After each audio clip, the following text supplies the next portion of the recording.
What's up, everybody? It's your boy Mondo, aka Chunklet the Mangu, and this is episode 5 of We Talking About Games. I actually had to watch my last YouTube video, podcast to just freshen up. I'm like, how the hell do I even start these? And I thought it was so ironically funny that in the last episode, I was really, really hyped that I got back to back episodes and back to back weeks of recordings.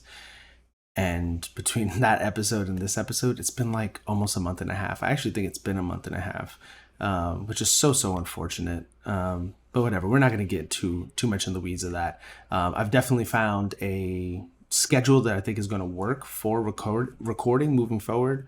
I personally feel like I was just relying too heavily on like my weeknights, a specific weeknight to record.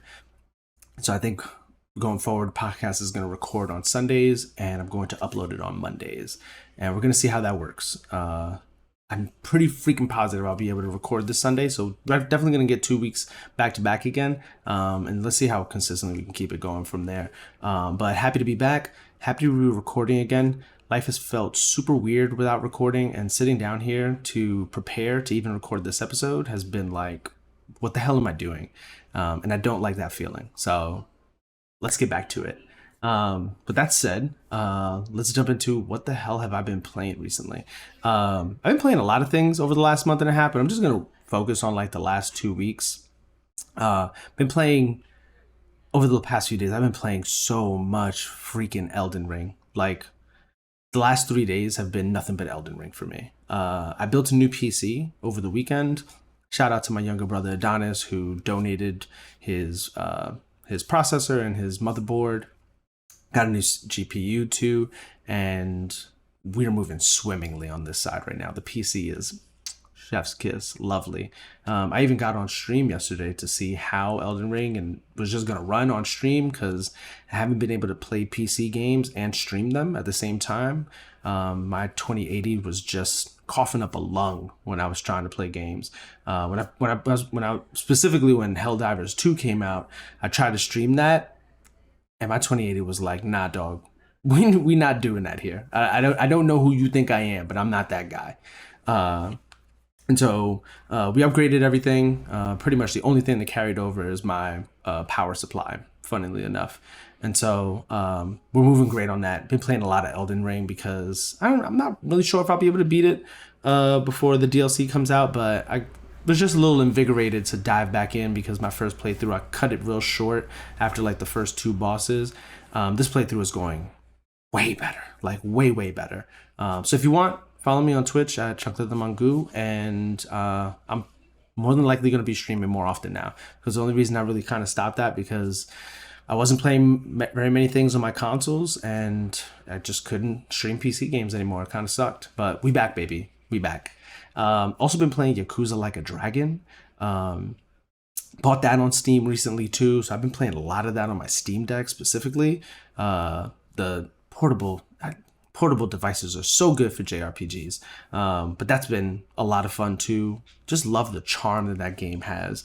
Doesn't remind me so much of Shenmue, because Shenmue is like one of my all-time faves, but it has some of that in its deep storylines. Shenmue had a certain charm here and there, but it took itself very seriously for most of the game. And so it's like a nice blend. I think it's really good. Really enjoy Yakuza Like a Dragon. Also been playing a lot of Hades too. I haven't played over like the last week, but when that game dropped, bro, ooh, let me tell you, it's all I could play. I played that thing for like a week straight, and it's so good. Like, man, I wondered how they could make Hades better, and if they could, nah, they could, and they did, 100%. Hades 2 is still in early access for sure, and so I think a lot of things are going to change. I even played a little bit over the weekend, and they recently patched the game to change something in it. I don't want to get too deep into the weeds. I'd love for y'all to experience it yourself, but they changed a few things of it, and that made the game significantly better. So we'll see how, I don't know, we'll see how the patches play out. I'm actually looking forward to being on that ride with them to see what changes over time and what ends up being the final game. Because by the time I got on the Hades bandwagon, the game had already released on all consoles and everything like that. So I'm really looking forward to seeing how this game transforms over time. If you don't know, which if you don't know, you haven't been listening to this podcast, but there's emulators on iPhone now, and so I've been playing Pokemon White on the Delta app on iPhone, and that's just been cool. Just been playing it on my commutes to and from work, putting in some time here and there because it's one of the few Pokemon games I haven't played. So that's been fun. And last week, when I had a little bit of time after the game released, I played a little bit of Hellblade 2, which we're going to get into it when I get to the Hellblade 2 part of this episode. But I liked it. I like what I played so far. And then only updates I have for you guys is, as I mentioned earlier, I built a new PC. And so if anybody who's built a new PC knows, you have to, especially if you're building a new one and you're like, transferring over your hard drive and stuff like that, you have to wipe that hard drive. Especially if you're going to like upgrade your Windows, which I did. I was on Windows 10, I'm on Windows 11 now. And so I did a very, very poor job of transferring over my data. And I did not transfer over a lot of stuff. Some of that being the assets for this podcast. Like, I lost the original files for my logo. I lost the original files for my layouts for the YouTube videos and stuff like that. I lost all the episodes I've already recorded, like the first 4. Those are gone. I could download the audio off of Audio Boom, and I guess I could technically download the YouTube videos too. But the original files are gone. That was kind of sad when I realized that the other night. And I also lost my Final Fantasy VII Rebirth gameplay and the video that I had already begun editing for my review. And so I have to restart my Final Fantasy VII Rebirth review, which really, really sucks because it was pretty much like ready to go. Like, especially like right after this episode, I wanted it to be episode 6, but I'm not sure that that's going to happen. And so I know on one of my last episodes, I said that it was going to be coming soon, but I'm a dum-dum and I did not back up all my files. This is a warning to everybody. Please back up your files. It's so crazy because I told my wife 100 times to make sure she backed up her files because, that was happening over the weekend and I myself didn't do it. The irony, man. The irony. Hurts. It hurts. So anyways, womp womp. Look out for that in the near future because I do definitely want to get that out. I recorded it and I'm going to get that review out. I'll be damned. But yeah, so what are we going to talk about today? We're going to talk about Hellblade 2 reviews. We're going to talk about Assassin's Creed Shadows. I want to talk about it a little bit. I want to talk about Helldivers 2 sales numbers and Square Enix's sort of new platform, multi-platform strategy. And I don't think that those are necessarily news items that are related in the sense of like, them being alongside one another. But I think they play into a greater idea that I would like to see come to fruition in, exclusives no longer mattering. So kind of want to talk about that a little bit. But the first thing I want to get into is Call of Duty officially, as of today, being announced that it is coming to Game Pass. I'm going to read an article from IGN, just a snippet from it. So this is an article from IGN from Wesley Yenpool. Microsoft confirms Call of Duty Black Ops 6 Day 1 with Xbox Game Pass. In a post on Xbox Wire, Microsoft pointed to its fans. Sorry, God, I can't even read now. It's been so long. Oh my goodness. In a post on Xbox Wire, Microsoft pointed fans to its Xbox Game Showcase event as well as its Call of Duty Black Ops 6 Direct on June 9th, 2024. It's going to be at 10 a.m. Pacific time, so it's 1 p.m. Eastern. That'll likely be in the middle of my workday, but I'll be watching stuff at work, so whatever. There it will share more details on the game and a first in-depth look at gameplay in quote-unquote its dark new chapter of Black Ops series. Damn, I can't believe that they're already on Black Ops 6. I'm not gonna lie to you. Like, where the hell were 4 and 5? Were 4 and 5 numbered? Maybe 4, but was 5 numbered? I'm not sure. I can't remember. That might have been during a time I wasn't playing Call of Duty like that. Microsoft made the announcement alongside a release of a live action reveal trailer of The Truth Lies. Yeah, I'm not going to get into that.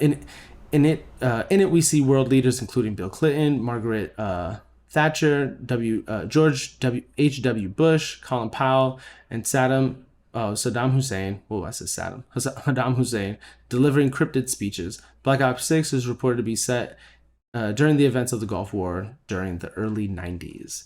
That's interesting. And I guess what I really wanted to get into, because, whatever. Call of Duty's coming to Game Pass, and, that's just news in of itself. We all know that it's like the number one selling game every year, unless Hogwarts Legacy is coming out that year. But I guess, something that interested me about this conversation is, there was a lot of rumors that came out alongside like this announcement before it was like officially announced by Xbox of, apparently there were conversations at Xbox about whether or not they wanted to put the game out on Game Pass, or if they wanted to just sell it a la carte, even on Xbox. Because granted, Game Pass isn't on everything. So if you're on PlayStation and if you're on eventually Nintendo consoles, because this is, Xbox made a contract with Nintendo that they're going to bring Call of Duty to them for the next 10 years. I don't know if this one's going to make it to Nintendo on release, but, you're going to sell that game a la carte on PlayStation. You're going to sell it a la carte on Nintendo. You're going to sell it a la carte everywhere, right? Even on Xbox. But, since Game Pass is on Xbox and PC, I imagine there's going to be a large community of people who are just going to say, yo, I got Game Pass. I don't need to buy Call of Duty. I mean, I texted my boys this morning. I was like, God damn it. I'm so happy I don't have to buy another Call of Duty game, because I only buy Call of Duty to play with my boys every now and again. And I hate the fact that I got to pay $70 on release date to play a game that I'm only going to play a couple of times a month. But Adida, I'm not letting you out of the room. Stop meowing at me. And so, no, P, I'm not letting you out of the room. I'm so sorry. I can't let her out of the room. There's somebody who's allergic to cats here in my house. And so she's got to suffer, which means I have to suffer, apparently. And so I thought that the rumors of them not bringing it to Xbox were kind of interesting, because one, that would be really stupid. Like, you went out and bought Activision Blizzard for $70 billion, and you're telling me and everybody that potentially this game isn't even gonna come to Game Pass, the number one game from Activision Blizzard, like this number one game of the industry, this sort of leverage that you will create for having people buy into Game Pass, you're not gonna put it there? That makes no sense to me. Like, that is the dumbest thing Xbox could possibly do. But then, in extension of that, people even talking about the fact that like Xbox was debating that idea kind of sounds stupid to me. Like, as far as I'm concerned, all of the messaging throughout them acquiring Activision Blizzard was like, yeah, we're buying this to put these games on Game Pass. I have to imagine when you go out and drop $70 billion, you're thinking to yourself, yo, we're putting this game on Game Pass. Like, this is not a debate. You know what I mean? Like, this is part of the reason we're buying it.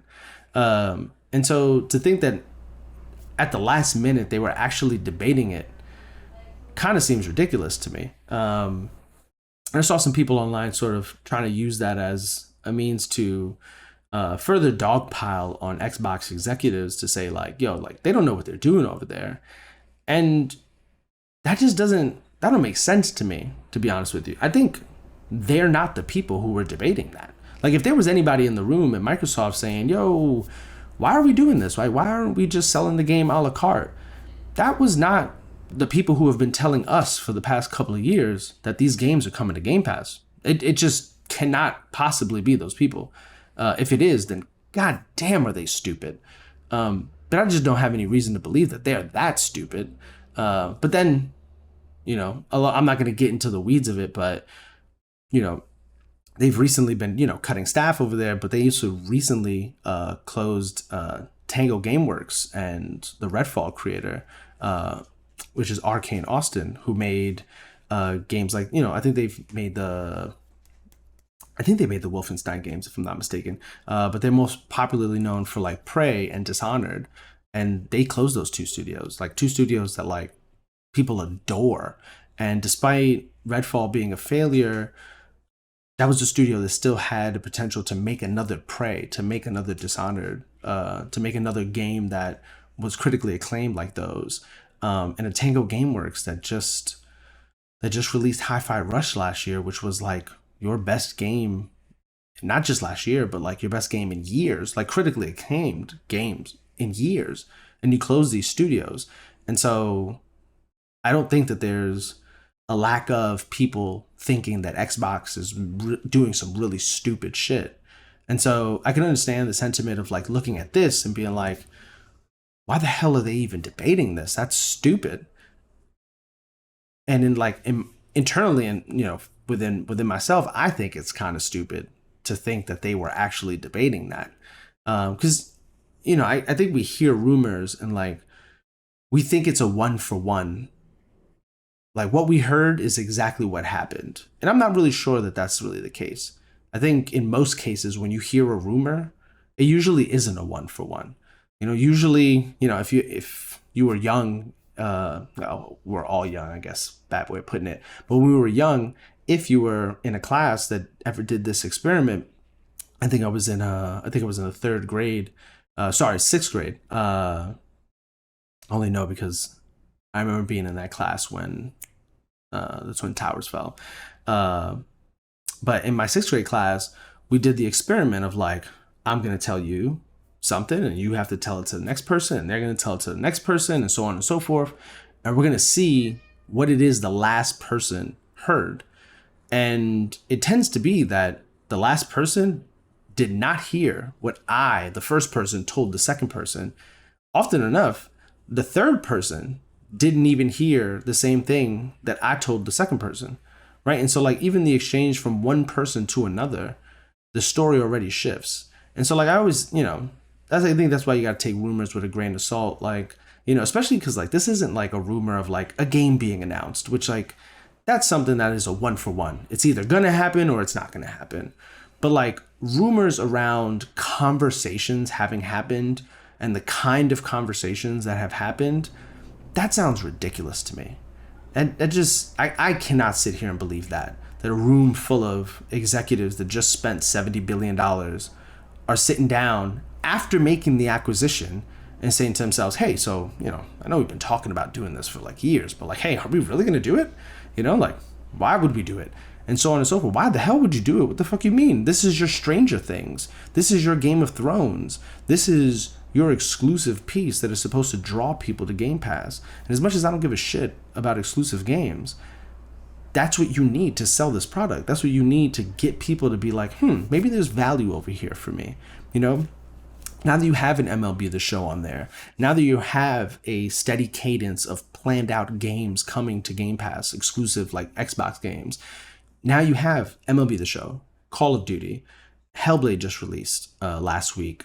You have Avowed later this year. You got a Microsoft Flight Simulator update later this year that I'm actually really looking forward to see how that plays on my PC. And you have a bunch of other games that are coming. And that's not even including just the third-party deals you're making and so on and so forth. You have to create value here, but you need that juggernaut, right? Like, I didn't subscribe to Netflix for the odd end movie that's there that I'm going to watch, but that's not why I subscribed to it. I subscribed for Stranger Things. And by the way, just full disclosure, I hate Netflix. I hate everything all these streaming platforms stand for, but it is what it is. I guess that's how we watch TV now. My wife loves Netflix. Anyways, I subscribed for a Stranger Things. I subscribed for a what's that popular show that just got a season's update right now? Oh God, it's escaping me. The Love Show that was first following one person and the other person. It's gonna hit me later in the episode, but those are the shows I subscribed to that for. I didn't subscribe to HBO for the random movie that they throw on there. I subscribe for Game of Thrones. I subscribe for oh my god, I hate the fact that names keep escaping me. The dude who made Seinfeld. Oh wow. Oh, whatever, man. The brain farts are killing me. And so are you, Perdida. You're fucking killing me, bro. Leave me alone. I'm trying to record an episode. Stop freaking meowing at me. We ain't going nowhere. Usa. God, bro. Holy shit. Anyways, long story short, I think it's kind of ridiculous that people were kind of having conversations about that. And I kind of just wanted to like get into the weeds of that because I guess maybe I feel this kind of way because I've worked in corporate communications, like and like high level corporate communications. Like I was like one person removed from the CEO. Like it was me, my boss, and her boss was the CEO. And so like I sort of feel like I have a feel for what those conversations are like, what those rooms are like. And by the way, like this is at like a massive corporation, like the size of like a Microsoft in that world. And so when I hear the things that people think are happening in the background, I get this large feeling. You know, sometimes I'm just like, yeah, you know what, that probably did happen. But when I hear something like this, I get an overwhelming feeling of like, why do people think this happened?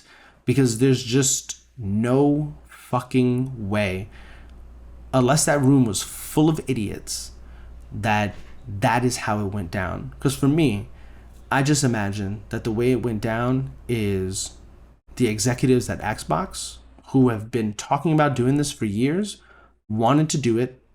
And now, unfortunately, because of other things, you know, when you look at the Tango Gameworks closure, I'm not sure that that was a Phil decision. I'm not sure that was a Sarah Bond or a Matt Booty decision.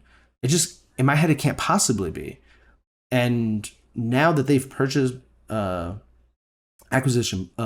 Blizzard, they are a larger sector of Microsoft. They make up a larger portion of Microsoft, and so they have more responsibility in Microsoft, or rather, Satya, the CEO of Microsoft, has a larger responsibility for overseeing Xbox.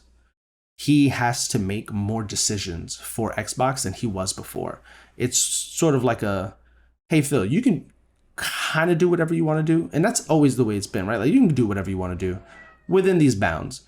Now it's more of like a, you can sort of do whatever you want to do, but the bounds are a little tighter, and I'm gonna oversee damn near every decision because this part of the business makes up too much of the profit earning part of our business.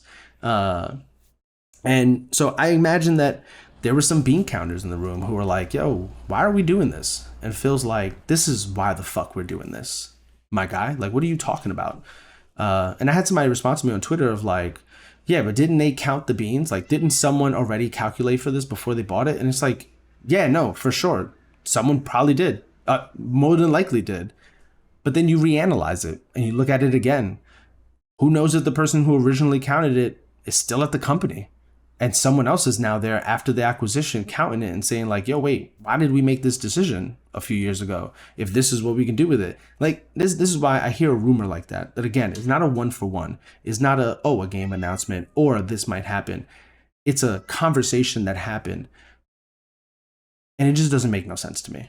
And so yeah, anyways, Call of Duty is coming to Game Pass later this year. I think it's slated for, well, we don't know. I guess we're going to find out more in June, but I imagine it's going to be late October, early November, the usual Call of Duty window. And yeah, I'm looking forward to playing it. I'm not looking forward to the fact that it's Black Ops because I hate Treyarch. I think they make the worst Call of Duty games. And this is another reason why I don't really want to pay $70 for it. And so looking forward to having a fun time with my friends for a couple of days and then putting it down. And I'm going to be even happier that I can spend my $70 on another game. Oh boy. But sure, bro. Sure. I'm sorry, babe, but she just doesn't shut up.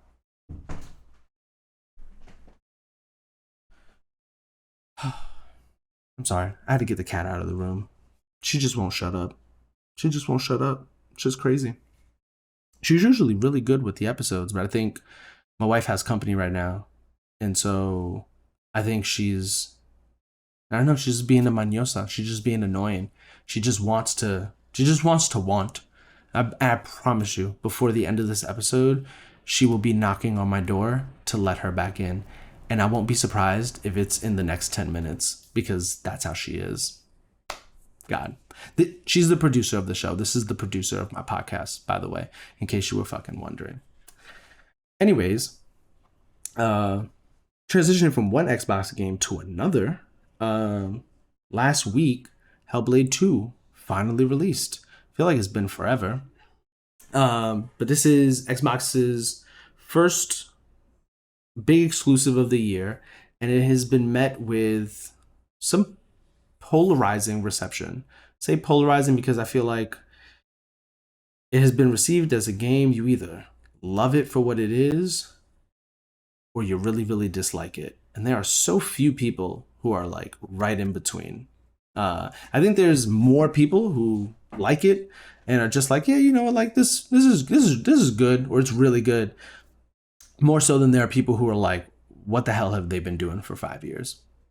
And so Hellblade 2 is currently sitting at a 81 Metacritic and a 7.4 user rating, which I think is really good. I think that's pretty good. Got it above an 80, and you know, for Xbox, who has been lacking in the exclusive department, you needed a win with this one for sure. And it's good to see that they got a relative win.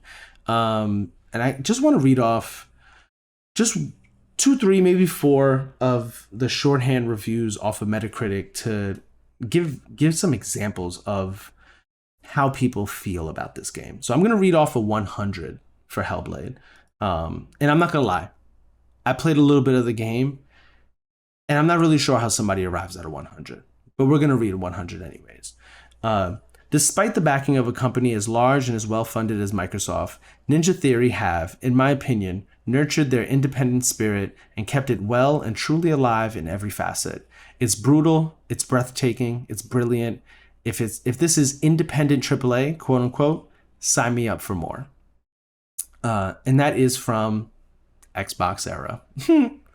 But even Eurogamer, which has been pretty critical of Xbox in the past, in the recent past, Hellblade 2 continues Senua's story with grace, confidence, surprising brutality, and thundering conviction. Again, these are shorthands off of Metacritic. Now, I want to scroll past the hundreds, 90s, 80s, and I want to get into the 70s, because that's where, especially the low 70s, because I think this is where things get a little more, you know, a little more. This is where the polarizing part comes in, I guess. So we're going to go to Forbes. Why not? Senua's Saga, Hellblade 2, is a gorgeous game full of industry best visuals and cast performances. It is also not terribly fun to play. And let's go to Pure Xbox, who gave it a 72. Senua's Saga Hellblade 2 is the best looking video game we've ever played. It sounds incredible. Melina Juergens acts herself inside out. Yeah, she annihilated this. And on a purely technical level, this is just next level stuff all around. However, we still don't feel as though extending Senua's plight into a saga is a good idea. We remain unconvinced, and it's because this sequel feels like diminishing returns, as we had worried it might. It's not as vital or as unique in 2024, and it goes for bombast as a means of smoothing things over, resulting in a good game, an interesting 8-hour romp, but nothing that screams must play. Weak combat and dull puzzles are just more salt in these wounds, unfortunately. And, you know, we could go lower to like some really bad ones, but you could just imagine what some of the more negative reviews are really get into. You know what? I scrolled down. I'm gonna read a 50. A joyless slog of barely interactive entertainment and a muddled portrayal of mental illness that just so happens to be the best graphics ever on a video game console. Oof. That's hard hitting right there. But I think just what I read off sort of gives the essence of what makes this game so polarizing. I myself played about an hour of the game, which is crazy because that means I've played a little more than 10% of the game. Some people have beaten the game in 5 hours. Somebody in the review said that it's an 8 hour playthrough. But from most people's conversations online, they have beaten it in 5 hours. There's actually full videos on YouTube of the 5 hour playthrough, full walkthrough of Senua Saga, Hellblade 2. And so I guess at that point, I've already played 20% of the game. For me, being 1 hour into the game, I have to agree with everyone here. This is by far the best looking video game I have ever seen. It looks incredible on my Xbox Series X on my OLED television. It looks incredible on my PC. The sound design is top notch. Like, I mean, oh my goodness. Please don't play this game without a headset. Please don't play this game without headphones. You are doing yourself a disservice.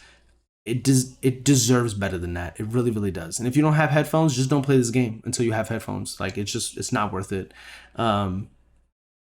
And those are two of the things. Well, not two of the things. The sound design is one of those things that carried over from the first game that I absolutely loved. And talk about immersion. It makes you immersed. You are immersed in that world when that audio is hitting the way it hits. I will say, again, I'm not sure what changes after an hour, but my sentiment is so and so with most people in that the gameplay isn't transformative. I'm a huge fan of the first Hellblade. It was such a fun game. It was something that I wasn't really sure I was gonna enjoy, but when I heard the audio design was great, I was like, all right, cool. Like, let me try this. I fancy myself an audiophile in some ways, and so that was the standout for that title for me, and I absolutely loved it. And it is probably my favorite thing about Hellblade. But my next favorite thing about Hellblade, the first game, was that combat. As simple as it was, as straightforward as it was so good. It was so rewarding. It had a good parry system, and when something hit, it hit, and just the sort of nature of all of those enemies coming at you at once and having to deal with that was just incredible for what it was, for that time, and so on and so forth. I probably wouldn't be calling it incredible if it was some massive AAA game, but again, for what it was so good, just so good. And the puzzles, although I feel like they were, not that they were harder than they needed to be, but they were just tougher to solve than they needed to be. The puzzles themselves weren't hard, but it was kind of annoying how hard it was to find the solution. And then when you found it, it was more of like disappointment that you didn't find it sooner. That was an overwhelming feeling that I carried throughout that game. Because again, I love a hard puzzle, but after a hard puzzle, I usually feel like, oh wow, finally I like figured that out. That's great. After a lot of the puzzles in the first Hellblade, I was just like, man, why didn't that show itself sooner? Like, why was that the angle that this appeared in, and stuff like that? And where I felt like it took me longer to figure out the puzzle, not because I wasn't good at figuring out the puzzle, but more so the game design of the puzzle. And that was a large sentiment that carried out throughout a lot of reviews and a lot of people who played the game, of like, man, these puzzles could be easier, could be done better. And so I have to say that, like, the combat isn't much better. Like, that sucks. That really, really sucks, because it was like the one thing I was hoping was going to improve with this game. We've seen so many trailers of this game and a slight walkthrough of it at an Xbox showcase, if I'm not mistaken, is what it was. And so cool, like, we knew that the game was going to be groundbreaking visuals, and like one of these reviews said, this is the best looking game on a console. And I imagine on a full-fledged PC, this is the best looking game, period. Unreal Engine 5 is just something else, man. Like, wow. Like, holy fucking shit. The next generation of games are going to look incredible. But man, did that come at a cost of gameplay? Because I feel like for a game that was in development for 5 years, I feel like they must have spent the most of that 4 years on the visual aspect of this game. And if you've heard me talk about fidelity at all over the past year, you know that I'm not that big a fan of how much we have focused on how good a game looks versus how well it plays. You know, and I haven't done enough puzzling in the game to give comments on that, but the wide consensus on them is that they're too easy now. That they're not even puzzles anymore because it doesn't take much thought or effort to solve them, and that's disappointing because for as ridiculously difficult as they used to be, I also didn't want them to just be simple enough to where you didn't actually feel a challenge, and that is the large consensus around the game. And so, you know,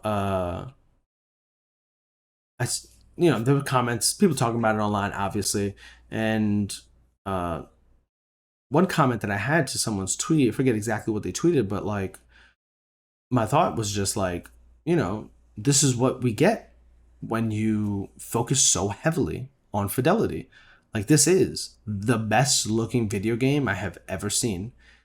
Nothing comes close. You can make a debate of like ray tracing here and there and yada yada. I'm talking spec for spec, follicle for follicle. I've never seen a game that looks this good. But that came at a cost. I'm sure that came at a financial cost. And that also came at a cost for a game that feels like it lacks depth, And again, there's obviously two sides. There's people who absolutely love this game and want more of this.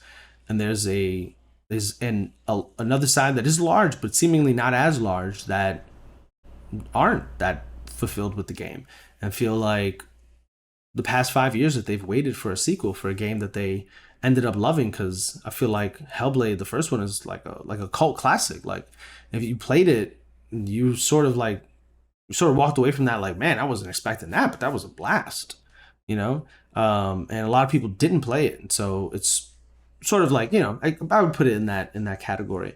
But man, that's so disappointing. And so planning on finishing it this week so that I can just give my full review in next week's episode. Give a short review of it, just get into the weeds of it this week. But man, I'm hoping I walk away from it being on the better end of consensus around this game, because I really liked the first one, and who knows if they're gonna have a third one. I know there's rumors that Microsoft has already greenlit Ninja Theory's next game that could be another Hellblade. But then I sit around, I'm just like, well, I hope that doesn't take 5 years. And I'm not trying to put a sort of value on how long a game is, because how long a game is shouldn't be the thing that makes it valuable. I think of Assassin's Creed Valhalla and how that game is just overwhelmingly long. The game isn't good because it's long. That game, in fact, is actually, in my opinion, bad because it's so long. And I don't think it's a bad game, but I think if there's one thing that I would point to about that game, like, oh man, if somebody asked me, hey, what do you think is the worst part about AC Valhalla? That it's 70 hours long. That's what I think the worst part about that game is. And so, but I think the opposite spectrum could also be true of like, man, I don't know if a 5-hour experience is all that great either, especially for how long we waited and what we were hoping the game would be. Ultimately, the game is $50 and it's in Gamepass. So if you bought it straight up, it is $20 cheaper than a $70 game that most games are nowadays. So maybe that 5-hour experience isn't a terrible thing. Again, I got to play it for myself and see what it is. But I think the conversation around it is interesting around, like, what do we value in gaming? Like, is this game not a successful piece of art? Did Ninja Theory not achieve what they set out to do? And despite it not meeting our expectations, does that make it bad? That it didn't meet our expectations? I'm not necessarily sure about that. And so I feel like when I actually finish the game later this week, I also have to feel like I got to look at it from that lens too. Like I feel like, the night I finish it, cool, that's gonna be great and everything. I'm gonna have my consensus, but I think I also might have to take a step outside myself and say, was this a great piece of art? Was this a great game? Was this a good journey?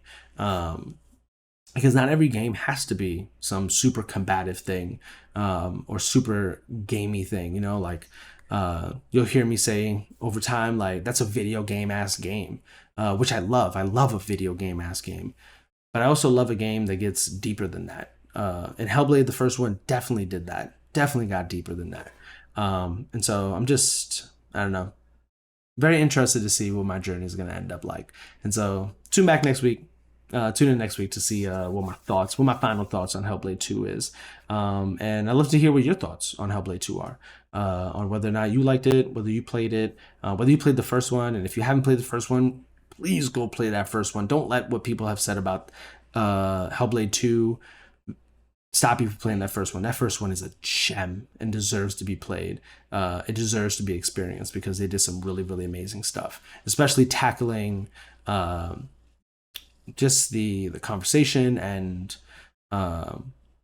everything around that mental health, around mental psychosis and things of that nature.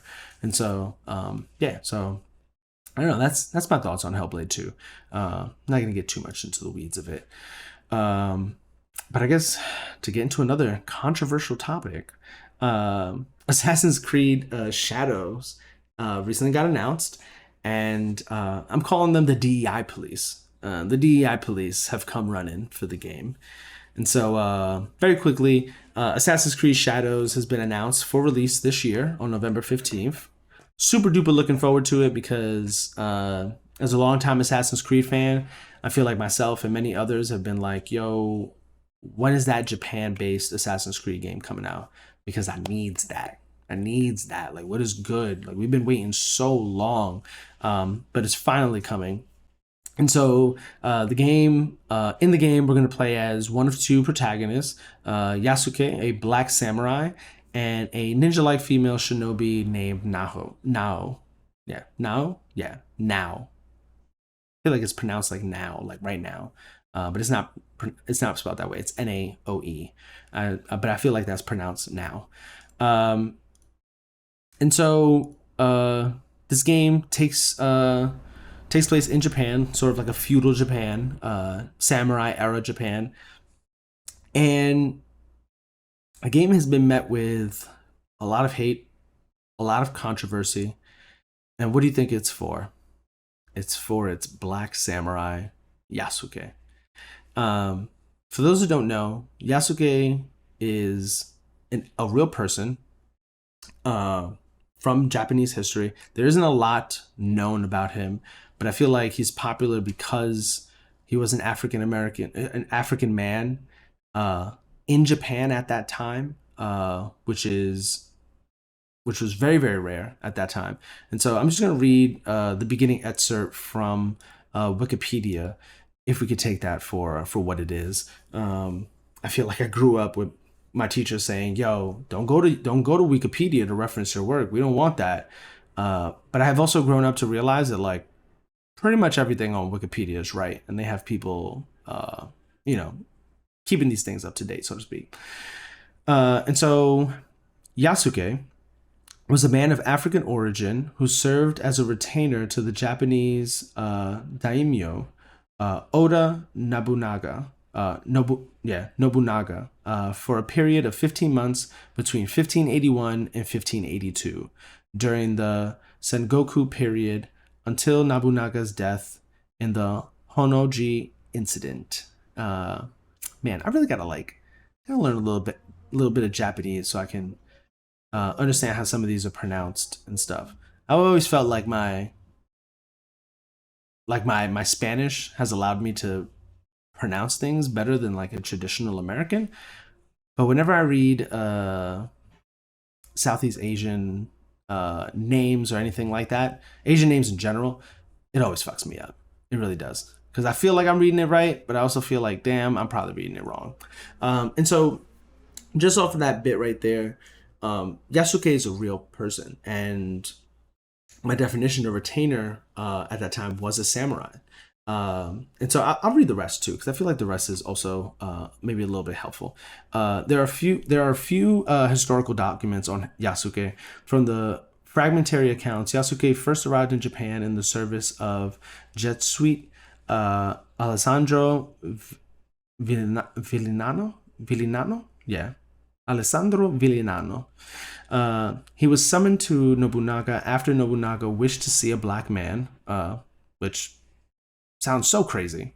But 1581, you've never seen somebody with really dark skin. You probably want to see that person, I guess. After Nobunaga wished to see a black man, subsequently, Nobunaga took him into his service and gave him the name Yasuke.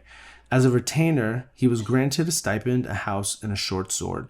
Yasuke accompanied Nobunaga until his death in the Honnoji incident. Afterwards, Yasuke was sent back to the Jesuits. There are no records of him afterwards. And so there is documents saying that this man actually existed. And doing my little bit of research, there's a bunch of people trying to debunk this in many ways, trying to use the lack of accounts for him in Japan as a means to say, well, he wasn't a samurai. There's no way he could have done this in such a short amount of time, and so on and so forth. To be honest, just assumptions. And so a lot of these things have actual references, and if you want to go check them out on Wikipedia, you can do that.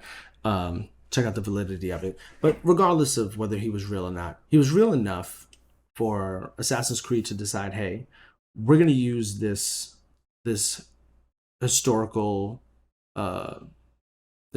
character in Yasuke as our protagonist in Assassin's Creed, because this is the angle we want to take in the game. And it has been so exhausting to see people online use this as another lame excuse to project their racism and hatred and bigotry and so on and so forth. And I'm really hoping that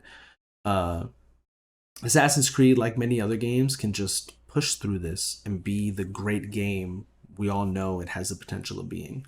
With that said, I think the largest thing I'm wondering about this game, forget the Yasuke thing, I kind of just wanted to mention that because it's happening and it's relevant and it warrants mentioning, is what kind of game is this going to be? With Rise of the Ronin that recently came out on PlayStation. Rise of the Ronin? I think that's what it's called. And the aforementioned. Is aforementioned the right word? I'm so sorry. I have to do this sometimes. But with the legendary, the great game in Ghost of Tsushima, that recently just released on PC too. What kind of game is this gonna be? Is it gonna be heavily like Ghost of Tsushima? Because that's a tough game to try to replicate. Being that like that for a lot of people is the game of that year, is the game of 2020. For me, that was my game of the year, and Final Fantasy VII Remake came out that year, so that's all you need to know. That is such a gem. Rise of the Ronin did not look like my kind of game, and I'm very much a samurai game kind of person, but I've also committed to, I'm not buying brand new games unless I really want them, and the game just did not look appealing to me, and so I didn't buy into that. And so wondering if this is going to be anything like those games, because I feel like Rise of the Ronin has some slight Assassin's Creed elements to its like traversal and things of that nature. But what's the combat style going to be like? What's the story going to be like? With someone like Yasuke, because a black man in a feudal Japan carries something with that. You know what I mean? And so you have to play into that in the story. He can't just walk around like he's Japanese. He's not Japanese. How are people around him going to react? What's the story going to be around that? What is the connection between him and this other protagonist that we can play as? If I'm not mistaken, this is not the first Assassin's Creed game to do that. And so, like, where are they going to take that? And so, I don't know. I'm really interested. I'm very excited to play an Assassin's Creed game that takes place in Japan. I've been a fan of the more recent Assassin's Creed games. You know, for all the shit I just gave Valhalla, it's a very fun game. I just cannot believe that I'm gonna have to play that game for 70 hours to beat it, to get the full story. It's kind of crazy. And so, but I'm also an even bigger fan of the early Assassin's Creed games. You know, Assassin's Creed, the first Assassin's Creed is not a perfect game, but it's a great game. And the Ezio storyline is like, Ezio's probably one of my favorite characters. He is one of my favorite video game characters of all time. And so, you know, is it going to play into that a little bit and the way that story was built and that world was built? So I don't know. I'm super interested. And obviously, you know, how are the Templars coming into it all? You know, what is the game? What is the world outside of the feudal Japan world going to be like? Right. If I'm not mistaken, the machines they go into are called animuses, right? Like, what's that world going to be like? The current world, and so on and so forth. So I'm very interested to see how this all ties in. And yeah, November 15th, right around the corner. I feel like less than 6 months from now, which is crazy. So that means basically tomorrow. The way time flies nowadays. So yeah, let me know in the comments if you're looking forward to Assassin's Creed and what you think about the controversy, if you have any thoughts at all. And last but not least, I wanted to get into recent news about Helldivers 2 sales and Square Enix's quote-unquote multi-platform strategy. And so, like I said earlier, these are not two equal stories, but they sort of lean into the direction of something I like to talk about nowadays, which is games no longer being exclusive and what that world could possibly look like. And, you know, when there's sort of evidences or strong arguments for why we should start heading into that world, I feel like this is just something I'm maybe going to talk about a little bit here and there. And so, earlier this month, PlayStation had its earnings call, and on that call, they announced that Helldivers 2 sold a massive 12 million copies across PS5 and PC, with most of that player base, very important, most of that player base being on PC. The rumor was that on PlayStation 5, it sold about 5 million copies. And so, give or take, there's 7 million people on PC playing Helldivers 2, which is staggering, you know? And, you know, like, just to get into that before we get into the Square Enix thing, what that makes me think about is, all right, cool. What are the people in the room over at PlayStation thinking to themselves now when they have put a multiplayer game day and date on PlayStation? Don't get me wrong, they already said that they were going to do day and date for multiplayer, right? Like that was their goal, because for multiplayer, having the biggest player base possible is the aim.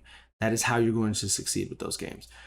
But I wonder if anybody in the room thought that they were going to sell more games on PC than they did on PS5. And even more so than that, if you followed the news and the zeitgeist that was Helldivers 2, a lot of that, I would argue most, if not all of that, was because of the PC. Because we didn't know what the player count was on PlayStation, right? We don't know how many people were trying to get on and playing concurrently over on PS5, but we knew that for Steam. You know, we had a basis, we had a reference to be able to compare to other successful games on Steam. We had the Steam DB page that is showing us, oh, there's 80,000 people playing right now. Oh, there's 100,000 people right now. Oh, there's 240,000 people right now trying to play at the same goddamn time. And a lot of that was stirring conversation. A lot of that was showing how absolutely popular this game was and how much of a must play it really, really was. And part of me wonders, and I imagine there's people at PlayStation wondering the same thing. If this game doesn't come out on PC and it is a PS5 exclusive, do we sell 12 million units? The answer to that is absolutely not. I don't even think that that's a debate. You don't sell 12 million units without this game on PC. But the question I find myself asking, the question I find myself asking now is, would you have even sold 5 million copies if it wasn't for PC? Now, don't get me wrong. I'm a PlayStation 5 owner who has a PC. I opted to buy it on PC because that's where I prefer to play my shooters. I'm a keyboard and mouse guy.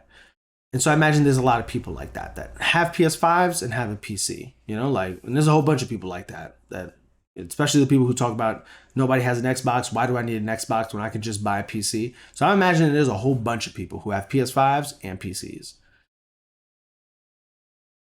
But do I go out and run to buy Helldivers 2 if we don't have SteamDB numbers for news outlets to consistently make articles talking about this game?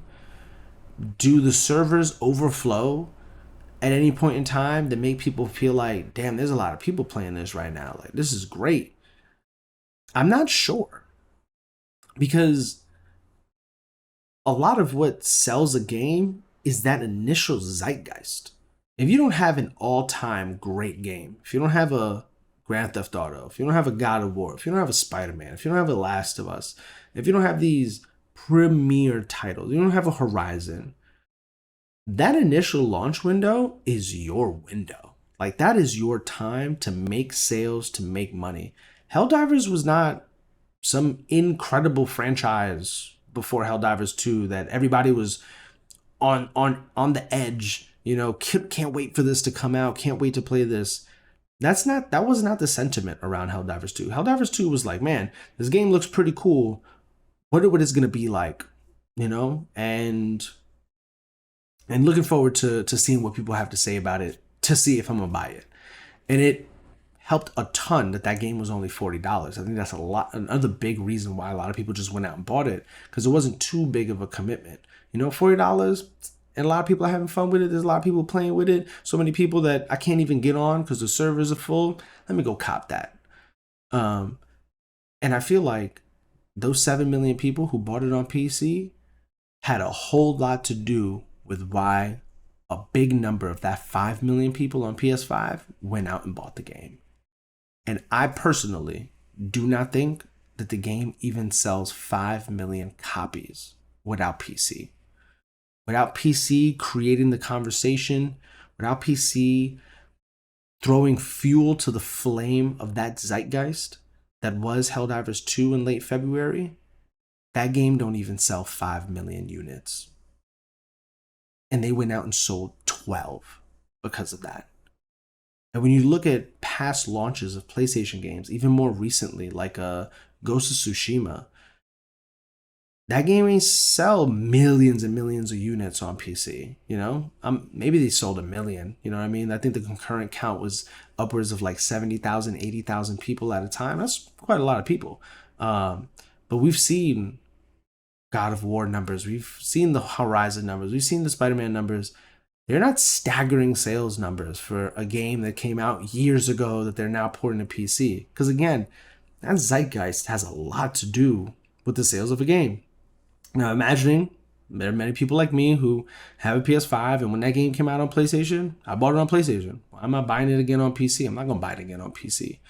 And I'm sure that if the game did launch day and date, maybe I would have bought it on PC instead of PlayStation. That doesn't necessarily give them more sales, right? So I'm sure there's going to be situations like that. But I'm wondering how many people aren't buying the game because there is no zeitgeist around it. There is a large component of a game's release that is FOMO, the feeling of missing out. There are tons of people out there who buy a game on launch, because they want to be part of that launch. They want to be part of that conversation. They want to review a game when everybody's talking about it. They want to play that multiplayer game while it's still hot. You know what I mean? They don't want to play a multiplayer game months later after months when the only people who are playing that game are like really avid fans of that game, and they are so much better than you are because there are rarely any new people playing the game at this point. And so FOMO has a large part to do with why people buy games at launch and why people want to buy games near launch and why they don't buy them after it's been months and years since they've launched. Also because, well, there's new games to play. Why would I go and buy a game that's 4, 5, 6, 7 years old when I can play a game that just came out? And so I think Helldivers 2, I gotta imagine that PlayStation's looking at it like, man, this is a real big example of why we need to start launching day and date on PC for everything and not just multiplayer games. I feel like multiplayer games, oh man, this is a no-brainer. PlayStation is never releasing another multiplayer game again that's not coming out on PC first, on day and date. But I think this game was so successful that they must be having conversations internally of what single player game are they willing to launch day and date to test those waters. Because you gotta see, you cannot continue living in this world of, oh, what if? Nah, you need to know what is going to happen if we release a single player game day and date on PC. You gotta see that success through. And so I'm wondering what's happening with that, right? And then also like the Square Enix thing, I actually want to read it verbatim from a IGN article because they put it really well. The title is Final Fantasy maker Square Enix will aggressively pursue a multi-platform strategy after profits tumble. And so the section I just want to read off, it's just a small bit. It reads, in response to the tumbling profits, Square Enix announced what it calls, quote-unquote, Square Enix Reboots and Awakens, a 3-year plan for rebooting for long-term growth. This involves a rethink across all parts of the business, but the highlight is a, quote-unquote, shift to a multi-platform strategy. Square Enix said it will, quote-unquote, aggressively pursue a multi-platform strategy that includes Nintendo platforms, PlayStation, Xbox, and PCs. As part of this multi-platform strategy, Square Enix said it will build an environment where more customers can enjoy titles in regards to major franchises and AAA titles, including catalog titles, so games that they've already released.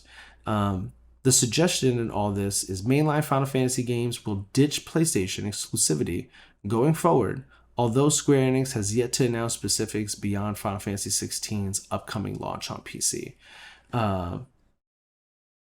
And so, man, I think that's huge. The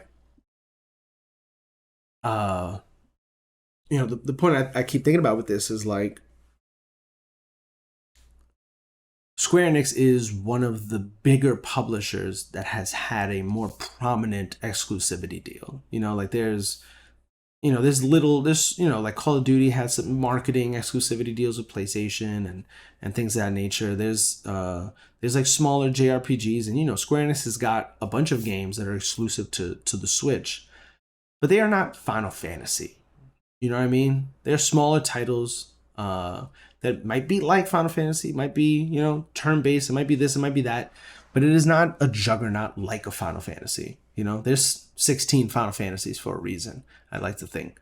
And so when you hear that, well, you know what? A publisher like that has relied heavily on that, right? Like, you think about how many Final Fantasy games are anywhere else, and the recent ones aren't on Nintendo consoles. Other than 15 and 13, there are none on Xbox. You know what I mean? And some of the later ones have come to Nintendo. The first ones were on Nintendo eventually, but then that PlayStation exclusivity started with 7, and they never turned back. And it isn't until recently where they ported those games over to Nintendo, and other platforms like PC, that we've seen those games leave PlayStation. And so to hear that a publisher as prominent as Square Enix, with an exclusivity deal as prominent as the Final Fantasy exclusivity deals that they've had with PlayStation, might come to an end, that's huge.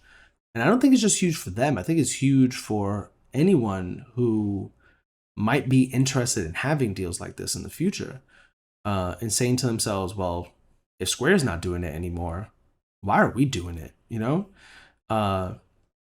And so, just because I wrote it down here, and I don't want to lose my thought.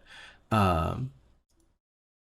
wrote my point. My bullet point says, as someone who doesn't really care for exclusive, this is refreshing to see. And then the bullet point I put under it reads, although I understand the reason to opening up their games to other platforms, quote unquote, more money, like, why now?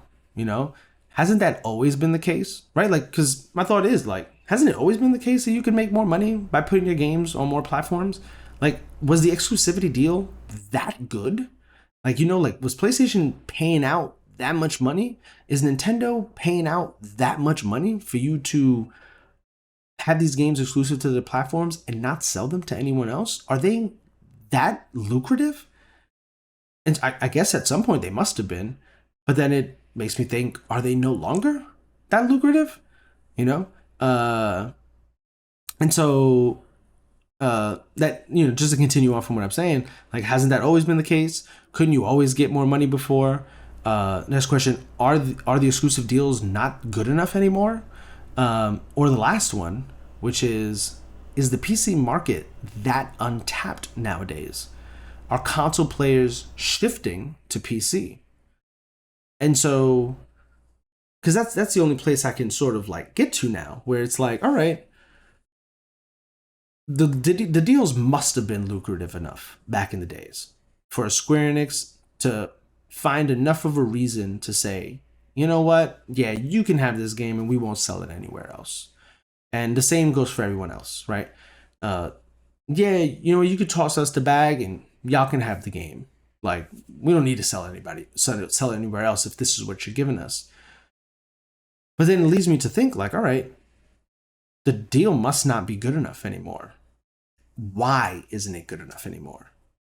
Is the number not adding up anymore? Like, is what they're offering and paying out not stacking up to what your projections of what your sales could have been are? You know? And why is that? Is it because there is a fan base on an Xbox who wants this game? Is there a fan base on a future Nintendo title that's a Nintendo's console that's good enough to run a current gen Final Fantasy want this title? And is the PC market now big enough? Because that's the other platform that's good enough to run these games, right? Good enough to run a Rebirth at high fidelity. Good enough to run a Final Fantasy 16 at high fidelity, right? That PC game is coming. It's already announced, right? They've been talking about it.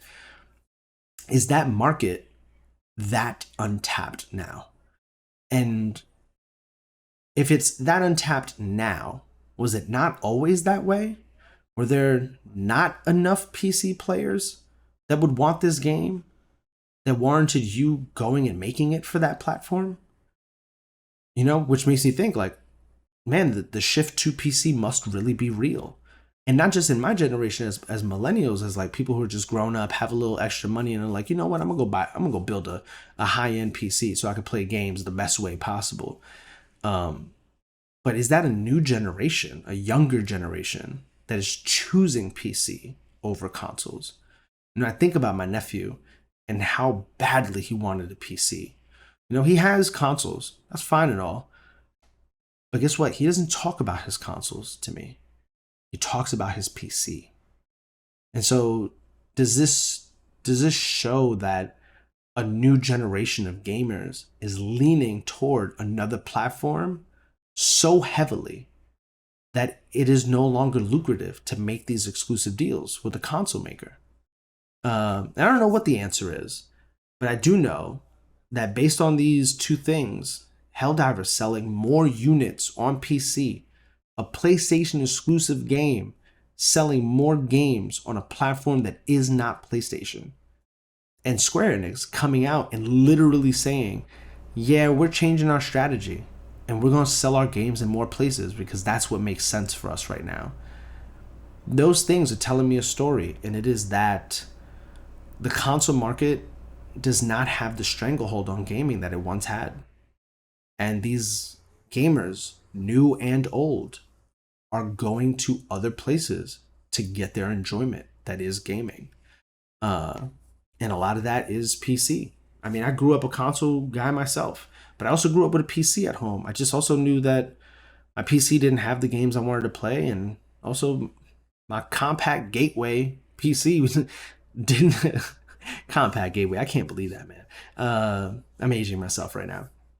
My gateway, my compact wasn't powerful enough to play a lot of games, and so, and I also understood that like that's not where all my friends were playing. That's not where all the people I knew were playing. They were playing on console. I very much knew that as a PC gamer then. I was a hardcore gamer playing on PC back in the late 90s, early 2000s. And today, that does not make you a hardcore gamer. That just makes you a gamer. And I think that says more than anything about where gaming is going and where a lot of these companies, PlayStation, Square Enix, Microsoft already, potentially one day Nintendo, where they see eyeballs, attention, which ultimately means money, is going. And where the money goes, they will go, because money make the world go round.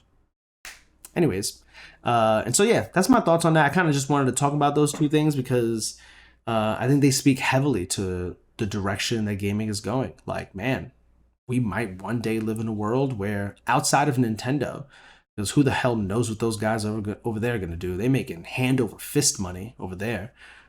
Shoot, they put out a chart with the sales of all their games on Switch, and I couldn't even believe what I was reading. Oh my god, they're making money over there. But yeah, outside of them, are games gonna be exclusive anymore? And I was wrong about the 10 minutes, but Perdida is at the door, just like I said. But you know what?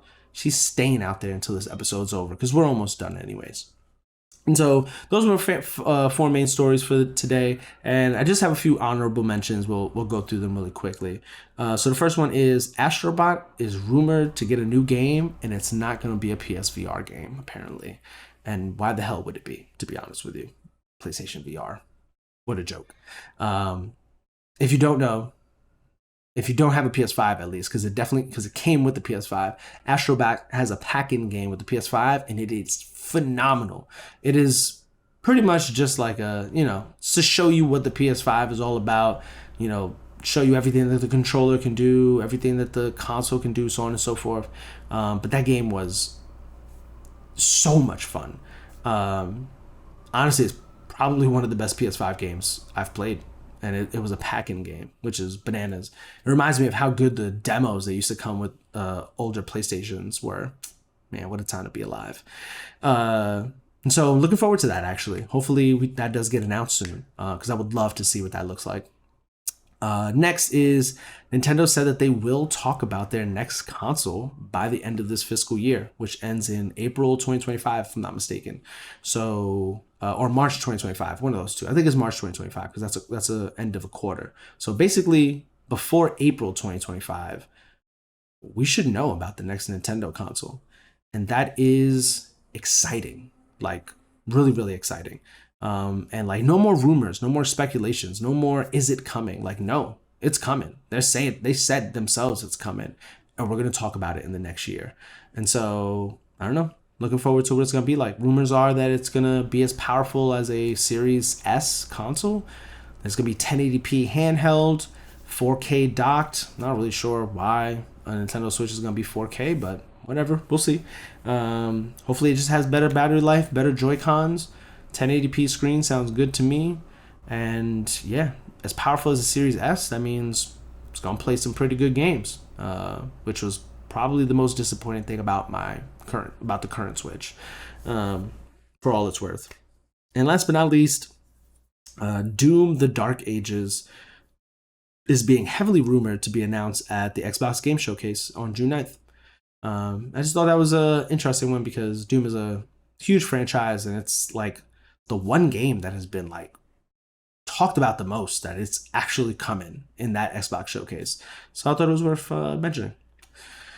And y'all, that is episode 5 of We Talking About Games. Now at the end of the episode, just full disclosure, I had already recorded episode 5 weeks ago. Like, I actually recorded 3 weeks in a row. But I hated so much how that episode came out that I ended up not posting it. And I feel like the universe punished me by making it so difficult to not record again for the next month and a half.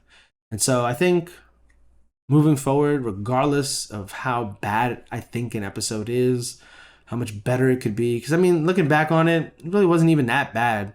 It just wasn't what I wanted. And I got to stop being hard on myself, I guess. And so, here's to the what ended up really being episode 5, and looking forward to seeing you guys here for episode 6 next week.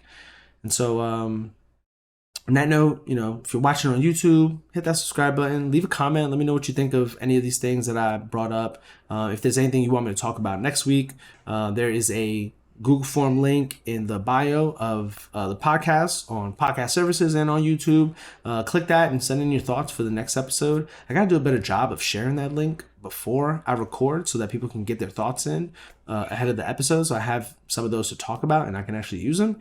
But that's neither here nor there. But yeah, on that note, an hour and 15 minutes in, I really try to get these episodes in under an hour, but seems impossible. It really, really does seem impossible. On that note, I hope y'all have a wonderful day, afternoon, evening, weekday, weekend, whenever and wherever you might be listening to this. And on that note, deuces.